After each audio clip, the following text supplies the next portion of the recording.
नमस्कार दोस्तों, स्वागत है हमारे YouTube इंस्पायर्ड भाई कहानी 393 गोरिल्ला चैनल और में गांव दोस्तों। की एक कुमारी लड़की की अनोखी कहानी है। गोरिल्ला ने किस तरह से लड़की की आने वाली हर शादी को रोकता है और गोरिल्ला ने लड़की को अपने जाल में फंसाकर गर्भवती करके को जंगल में छोड़ देते हैं। कहानी बहुत ही मजेदार होने वाला है। कहानी को पूरा सुनिएगा, मजा आएगा। घने जंगल के किनारे बसा एक छोटा गांव जिसका नाम शांतिपुर था। इस गांव का जीवन सादगी से भरा था। मिट्टी के घर, कच्ची सड़कें और चारों ओर हरियाली। लेकिन गांव के लोग इस हरियाली के बीच छिपे जंगल से हमेशा भयभीत रहते थे। जंगल के बारे में कई कहानियां प्रचलित थीं। कुछ कहते कि वहां भूत प्रेत रहते हैं, तो कुछ कहते कि जंगली जानवरों ने कई गांव वालों को खा लिया। इन डरावनी कहानियों ने गांव के बच्चों से लेकर बुजुर्गों तक सबके मन में डर भर दिया था। गांव का प्रमुख, जिसे सब पंचू काका कहते थे, इन कहानियों को और बढ़ा चढ़ाकर सुनाता। वह गांव वालों को जंगल में जाने से रोकने के लिए कहता, जंगल में गए तो कभी वापस नहीं आओगे, वहां सिर्फ मौत है। लेकिन इस डर के बावजूद एक लड़की थी जो जंगल के बारे में हमेशा उत्सुक रहती थी। उसका नाम राधा था। 18 साल की राधा गांव की बाकी लड़कियों से अलग थी। जहां बाकी लड़कियां घर के कामों में लगी रहती, राधा घंटों जंगल की ओर देखती रहती। राधा को बचपन से ही सवाल पूछने की आदत थी। उसकी माँ अक्सर कहती, राधा, ज्यादा सवाल मत पूछा कर, लड़कियों को ज्यादा सोचने की जरूरत नहीं होती। लेकिन राधा मानने वालों में से नहीं थी। वह जानना चाहती थी कि जंगल में ऐसा क्या है जो सभी उससे डरते हैं। गांव में राधा को लोग अजीब नजरों से देखते थे। वे उसे जिद्दी और अजीब कहते थे। लेकिन राधा को किसी की परवाह नहीं थी। उसकी सबसे बड़ी इच्छा थी जंगल में जाकर वहां के रहस्यों को जानना। राधा को जंगल की ओर हमेशा खिंचाव महसूस होता। सुबह जब सूरज की पहली किरणें जंगल पर पड़ती तो वह उसे घंटों निहारती। रात में जब जंगल से अजीब अजीब आवाजें आती तो राधा खिड़की से बाहर देखती और सोचती, क्या ये आवाजें जानवरों की हैं या कुछ और। वह अक्सर अपनी सबसे अच्छी दोस्त मीना से कहती, तू देखना, एक दिन मैं उस जंगल में जाऊंगी। मीना डरकर कहती, पागल मत बन राधा, पंचू काका ने कहा है कि वहां भूत रहते। राधा मुस्कुराती और जवाब देती, भूत वूत कुछ नहीं होते, ये सब डराने के लिए कहानियां हैं। एक दिन गांव में सभा हुई। पंचू काका ने घोषणा की, हमारे गांव की शांति तभी बनी रह सकती है जब हम जंगल से दूर रहें। किसी को भी वहां जाने की इजाजत नहीं है। राधा ने साहस जुटाकर कहा, लेकिन हमें यह कैसे पता चलेगा कि जंगल सच में खतरनाक है या नहीं, जब तक हम वहां नहीं जाते। गांव वाले हैरानी से उसकी तरफ देखने लगे। एक बुजुर्ग ने कहा, लड़की, ये बड़े बुजुर्गों की बात है, हमें चुनौती मत दो। राधा चुप हो गई, लेकिन उसने तय कर लिया था कि वह जंगल में जरूर जाएगी। पिछली रात राधा ने अपने घर की खिड़की से जंगल की ओर देखा। चांदनी रात थी और जंगल के पेड़ों की परछाइयां रहस्यमयी लग रही थी। राधा ने तय कर लिया कि अब और इंतजार नहीं। वह अगली सुबह जंगल जाएगी। सुबह जल्दी उठकर उसने अपनी छोटी सी टोकरी में रोटी, पानी और कुछ जड़ी बूटियां रखी। उसकी माँ ने पूछा, इतनी सुबह कहाँ जा रही है? राधा ने झूठ बोलते हुए कहा, मीना के साथ खेतों पर जा रही हूँ। माँ ने संदेह भरी नजरों से देखा, लेकिन कुछ नहीं कहा। राधा ने धीरे धीरे गांव की सीमा पार की और जंगल की ओर बढ़ने लगी। उसके दिल में डर और उत्साह दोनों थे।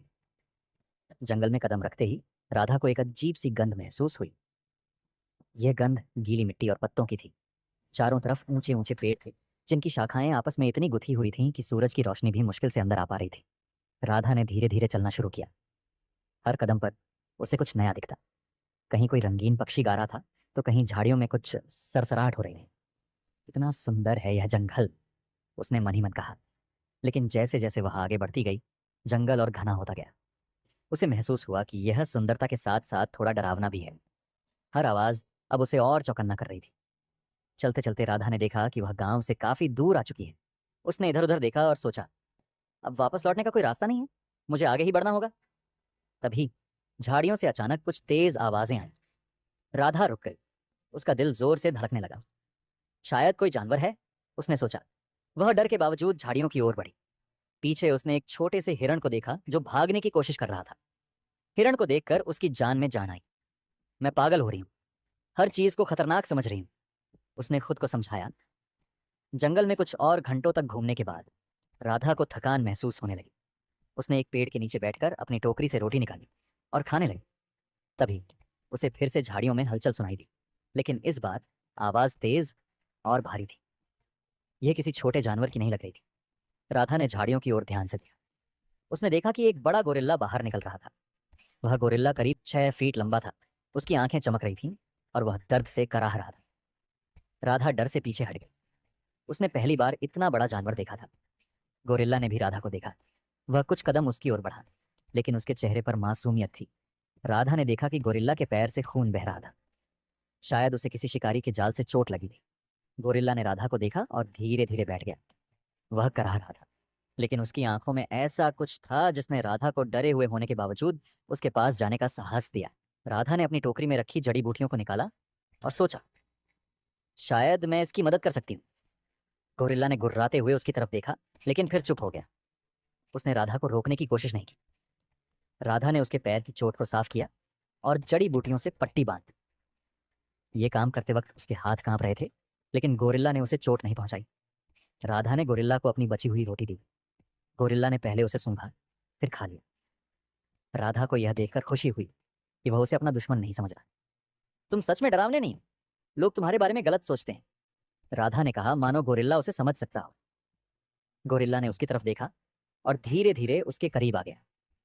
राधा को पहली बार महसूस हुआ कि जंगल का यह विशाल जानवर कितना मासूम और सरल है।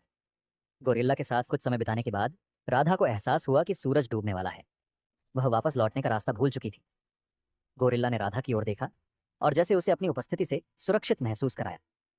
राधा ने सोचा, शायद मैं रात यहां बिता सकती हूँ। ये गोरिल्ला मुझे कोई नुकसान नहीं पहुंचाएगा। रात भर राधा ने जंगल की आवाजों को सुना और गोरिल्ला को अपने पास बैठे देखा। उसने पहली बार महसूस किया कि जो चीजें हमें डराती हैं वे जरूरी नहीं कि बुरी हों। जंगल की पहली रात बिताने के बाद राधा ने सुबह की ठंडी हवा महसूस की। सूरज की हल्की किरणें पेड़ों के बीच से छनकर आ रही थीं। राधा ने देखा कि गोरिल्ला अभी भी पास ही बैठा हुआ था, मानो उसकी सुरक्षा कर रहा हो। तुम सच में मुझे नुकसान नहीं पहुंचाओगे, है ना? राधा ने मुस्कुराते हुए कहा। गोरिल्ला ने उसकी तरफ देखा, फिर पास के पेड़ से एक फल तोड़कर उसकी ओर बढ़ा दिया। ये उसका पहली बार राधा को कुछ देने का इशारा था। राधा ने फल लिया और खाया। शायद हम दोस्त बन सकते हैं, राधा ने कहा। राधा ने गोरिल्ला को ध्यान से देखा। उसकी चाल, उसके हाव भाव और उसकी आंखों में एक अजीब सी मासूमियत थी। वह गोरिल्ला के पास धीरे धीरे चलकर गई और उसके घाव की पट्टी को देखा। गोरिल्ला ने कोई विरोध नहीं किया। राधा ने महसूस किया कि वह अब उस पर भरोसा करने लगा था। कुछ देर बाद गोरिल्ला उसे जंगल की ओर अंदर की ओर ले जाने लगा। राधा पहले थोड़ी घबराई, लेकिन फिर उसके साथ चल पड़ी। रास्ते में गोरिल्ला ने उसे पेड़ से फल तोड़कर दिखाए और कई बार उसे खतरे से बचाया। राधा और गोरिल्ला के बीच अब एक अनकहा संवाद बनने लगा। गोरिल्ला अपने हाव भाव और इशारों से राधा को कुछ समझाने की कोशिश करता। राधा धीरे धीरे उसके इशारों को समझने लगी।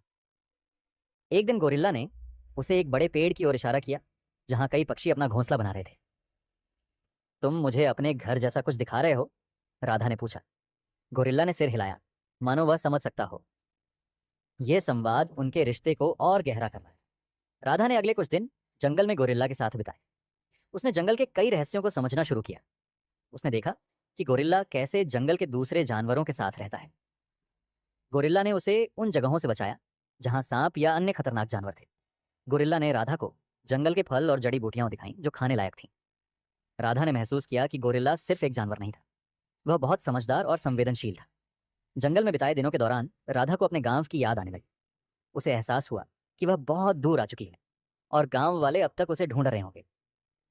मुझे वापस जाना चाहिए, उसने एक दिन गोरिल्ला से कहा। गोरिल्ला ने उसकी ओर देखा, जैसे वह उसकी बात समझ रहा हो। राधा ने महसूस किया कि गोरिल्ला उसे रोकना नहीं चाहता, लेकिन वह उसे छोड़ने को तैयार भी नहीं था। राधा ने अगले दिन गांव लौटने का फैसला किया। उसने गोरिल्ला को समझाया, तुम्हें यहीं रहना होगा, गांव के लोग तुम्हें समझ नहीं पाएंगे। लेकिन जब वह जंगल से बाहर की ओर चलने लगी तो गोरिल्ला ने उसका पीछा किया। राधा ने गांव की सीमा के पास पहुंचकर गोरिल्ला को रोकने की कोशिश की। तुम्हें यहीं रुकना होगा, अगर गांव वालों ने तुम्हें देखा तो वे डर जाएंगे। गोरिल्ला ने उसकी ओर देखा, मानो वह उसे समझ रहा हो। वह वहीं रुक गया, लेकिन उसकी आंखों में उदासी साफ दिख रही थी। गांव लौटने के बाद राधा का व्यवहार बदल गया। वह अक्सर अकेली जंगल की ओर देखती रहती, किसी से ज्यादा बात नहीं करती। गांव वाले इस बदलाव को नोटिस करने लगे। राधा का दिमाग ठीक नहीं लग रहा, एक बुजुर्ग महिला ने कहा। पंचू काका ने भी कहा, यह लड़की जंगल में गई थी, जरूर कुछ गड़बड़ हुई है। राधा के माता पिता ने भी उससे सवाल किए, तू जंगल में क्या देखने गई थी, वहां क्या हुआ? राधा ने बस इतना कहा, कुछ नहीं मां, मैं ठीक हूं। लेकिन उसकी आंखों में छुपा रहस्य हर किसी को खटक रहा था। जंगल में गोरिल्ला भी राधा को याद कर रहा था। वह राधा की गंध को पहचानते हुए धीरे धीरे गांव की सीमा तक पहुंच गया। एक दिन गांव के कुछ बच्चों ने राजा को जंगल के पास देखा और डरकर गांव में आकर बताया, एक बड़ा जानवर जंगल से गांव की ओर आ रहा है। यह सुनकर गांव में अफरा तफरी मच गई। पंचू काका ने तुरंत घोषणा की, यह कोई साधारण जानवर नहीं है, यह जंगल की बला है जो हमारे गांव को नुकसान पहुंचाने आई है। हमें इसे खत्म करना होगा। राधा ने जब गांव वालों की बातें सुनी तो वह डर गई। वह समझ गई कि गांव वाले राजा को मारने की योजना बना रहे हैं। उसने अपने माता पिता से कहा, उन्हें रोकिए, वह जानवर किसी को नुकसान नहीं पहुंचाएगा। मां ने गुस्से में कहा, तू चुप रह, ये बड़े लोगों का काम है, तुझे कुछ नहीं पता। राधा ने अपने दोस्त मीना से मदद मांगी। मीना, मुझे जंगल जाना होगा, मुझे उसे बचाना है। मीना ने डरते हुए कहा, तू पागल है राधा, अगर गांव वालों को पता चला कि तू उसकी तरफ है तो वे तुझे भी नहीं छोड़ेंगे। लेकिन राधा ने बिना किसी की परवाह किए जंगल की ओर दौड़ लगा दी। जंगल के पास राधा ने गोरिल्ला को ढूंढ लिया। गोरिल्ला ने उसे देखते ही खुशी से गुर्राया और उसकी ओर बढ़ा। राधा ने उसे गले लगाया और कहा, तुम यहां क्यों आए? तुम्हें गांव वालों से खतरा है? गोरिल्ला ने उसकी बात नहीं समझी, लेकिन उसकी आंखों में राधा के लिए अपनापन झलक रहा था। राधा ने उसे वापस जंगल में ले जाने की कोशिश की, लेकिन तभी गांव वालों की आवाजें सुनाई दी। गांव वाले हथियार लेकर जंगल के पास पहुंच गए। उन्होंने गोरिल्ला को देखते ही हमला करना शुरू कर दिया। गोरिल्ला ने खुद को बचाने के लिए भागने की कोशिश की, लेकिन वह ज्यादा दूर नहीं जा सका। पंचू काका ने चिल्लाकर कहा, इसे मार डालो, यह हमारे गांव के लिए खतरा है। राधा बीच में आ गई और चिल्लाई, रुक जाओ, यह तुम्हें कोई नुकसान नहीं पहुंचाएगा, यह मेरा दोस्त है। गांव वाले हैरान रह गए। पंचू काका ने गुस्से में कहा, तू इस जानवर की तरफदारी कर रही है, यह जंगल की बला है। राधा ने साहस दिखाते हुए कहा, यह कोई बला नहीं है, यह सिर्फ एक जानवर है जो प्यार और देखभाल समझता है। मैंने इसे घायल अवस्था में देखा था और इसकी मदद की थी, यह मुझे कभी नुकसान नहीं पहुंचाएगा। गांव वाले पहले तो राधा की बात मानने को तैयार नहीं थे। उन्होंने गोरिल्ला को घेर लिया, लेकिन गोरिल्ला ने किसी पर हमला नहीं किया। उसकी शांत चाल और राधा के साथ का दृश्य देखकर कुछ गांव वालों ने कहा, शायद यह सचमुच बुरा नहीं है। लेकिन पंचू काका ने अपनी ताकत को चुनौती महसूस की। वह नहीं चाहता था कि गांव वाले राधा की बात सुने। उसने चुपके से अपने आदमियों को इशारा किया और कहा, इसे जंगल से बाहर करो, ये यहाँ के लिए खतरा है। पंचू काका और उसके आदमी गोरिल्ला पर हमला करने की तैयारी करने लगे। राधा ने यह देखा और गोरिल्ला से कहा, तुम्हें भागना होगा, ये लोग तुम्हें नहीं समझेंगे। गोरिल्ला ने राधा की बात समझते हुए जंगल की ओर दौड़ लगा दी। राधा ने गांव वालों को रोकने की बहुत कोशिश की, लेकिन पंचू काका की जिद के आगे वह हार गई। गोरिल्ला जंगल में भाग गया, लेकिन राधा को छोड़कर जाना उसके लिए आसान नहीं था। राधा ने दूर से उसे जाते हुए देखा और उसकी आंखों से आंसू बहने लगे। उसने मन ही मन सोचा, मैं तुम्हें फिर से देखूंगी, ये वादा है। गांव वालों ने सोचा कि उन्होंने खतरे को टाल दिया है, लेकिन राधा जानती थी कि राजा कभी भी उनके लिए खतरा नहीं था। गोरिल्ला के जंगल में भागने के बाद राधा के जीवन में खालीपन आ गया। वह हर दिन जंगल की ओर देखती, उम्मीद करती कि शायद राजा फिर से लौट आए। उसने अपने माता पिता से बात करनी कम कर दी और गांव वालों से दूरी बना। उसकी आंखों में हमेशा उदासी झलकती थी। एक दिन मीना ने उससे कहा, राधा, तू ऐसे क्यों रह रही है? वह सिर्फ एक जानवर था, उसे भूल जा। राधा ने धीमे स्वर में कहा, वह सिर्फ जानवर नहीं था, वह मेरा सब कुछ था। उसने मुझे समझा जब किसी ने नहीं समझा। वह गोरिल्ला के साथ मेरा सब कुछ हो गया, उसका बच्चा अब मेरी पेट में है। दोस्तों, आगे का कहानी भाग 2 में देखिएगा।